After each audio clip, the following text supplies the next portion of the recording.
Whispers of the Old Market. This is the continuation of the story that unravels the intriguing mystery connecting the compound, the Old Market, and the cemetery. Discover the hidden secrets they hold, and brace yourself for an even darker awakening looming over Limbe. Don't miss the chance to uncover what lies beneath the surface. Part 2. The Return of Yaya Efua. The compound beside the Old Market had grown quieter after the fire, but the silence was not peace. It was the kind of silence that watches you. A month had passed since the market burned. The ashes were still visible in some corners, dark as coals, untouched by the cleaning crews. No matter how many times people scrubbed, the stains returned. And at night, the market remained cursed by silence. The new tenant.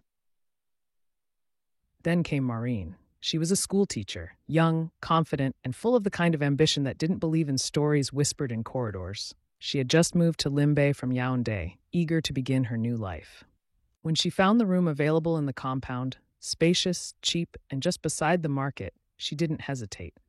The old women clucked their tongues when she moved in. "She's too fresh," Mama Pauline muttered.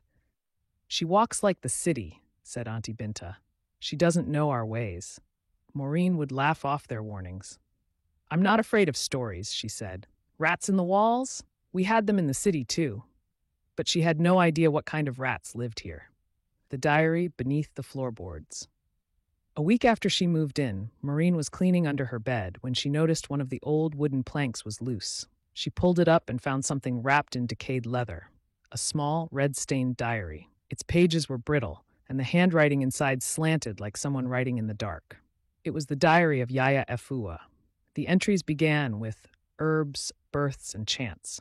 But as Maureen turned the pages, the words grew fevered. "The market is too loud. Their souls are waking. The ones I fed beneath the tombs grow restless. I made a deal. The child for the fire, the blood for the silence." Maureen stopped reading. She meant to throw the diary away. She did.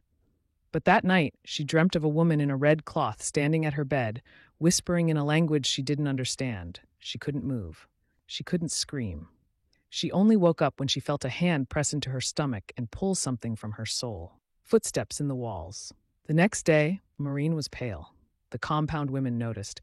"You read it, didn't you?" Mama Pauline asked quietly. "What?" Maureen lied. But everyone knew. That night, the scratching began. Not soft, not faint. Loud, deliberate, claws dragging across her ceiling. The footsteps weren't light like a rat. They were heavy, human, and always pacing back and forth above her. She called the landlord.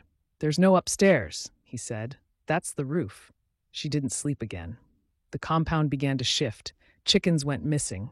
Blood appeared in the water buckets. The cemetery dogs howled every night at the same hour. Children refused to go near Maureen's door. And worst of all, the market began to talk.